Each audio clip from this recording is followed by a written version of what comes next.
Respecto a la Directiva de Uso Sostenible de Fitosanitarios, que como os decía es una directiva que lo que hace es proponer a los países modos o alternativas de productos o recomendaciones principalmente para que se utilicen menos los fitosanitarios o al menos dependa menos de ellos.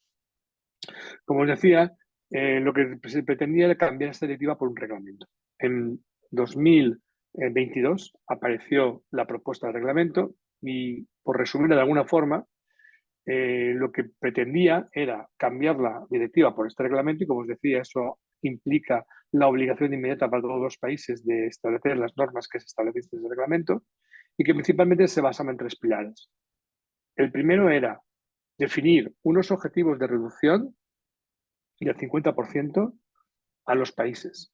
Un 50% de reducción de uso y riesgo de fitosanitarios y un 50% de reducción de los fitosanitarios más peligrosos.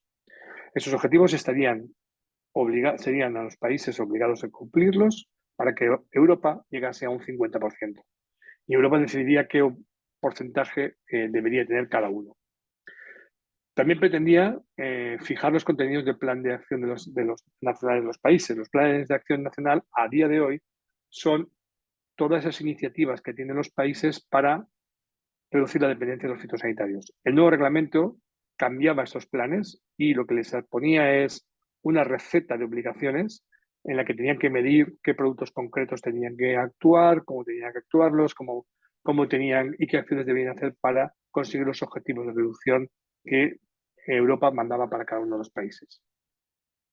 Y finalmente obligaba al manejo integrado de plagas como alternativa a los productos fitosanitarios, aunque no profundizaba mucho en cuáles serían las alternativas dentro del manejo integrado de plagas que sustituirían a los fitosanitarios. Era un trabajo que todavía debería hacerse en los próximos años, tendría que crearse una base de datos, tendría que investigarse para que se fuesen sustituyendo los fitosanitarios con estas obligaciones. Pero sí que establecía que fuesen cuales fuesen, serían obligatorios. También incluye otros aspectos importantes, como las guías obligatorias de alternativas a los fitosanitarios que cada país tendría que establecer para cada cultivo.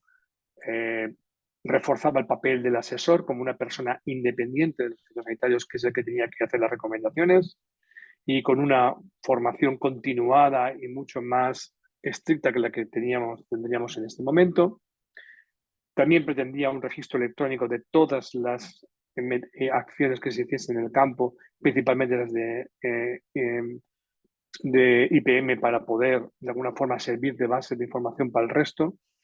Y por último, quizá una de las medidas también más conflictivas de esta propuesta era prohibir el uso de los fitosanitarios en lo que se determinaban zonas sensibles, que en su día este programa no definía muy bien cuáles eran las zonas sensibles y que en un estudio que realizó España se preveía que el 30% de la superficie agrícola española estaría dentro de lo que se consideraría zona sensible y por lo tanto no se podría haber aplicado fitosanitarios en un 30% de nuestra producción agrícola en estos momentos. España podría considerarse afortunada porque otros países como Bélgica, por ejemplo, o Dinamarca, era el 100% de la superficie agrícola la que sería calificada como zona sensible. Esos fueron uno de los puntos más importantes que llevaron a la controversia de este reglamento y que, como sabéis, finalmente no se aprobó. La siguiente, por favor.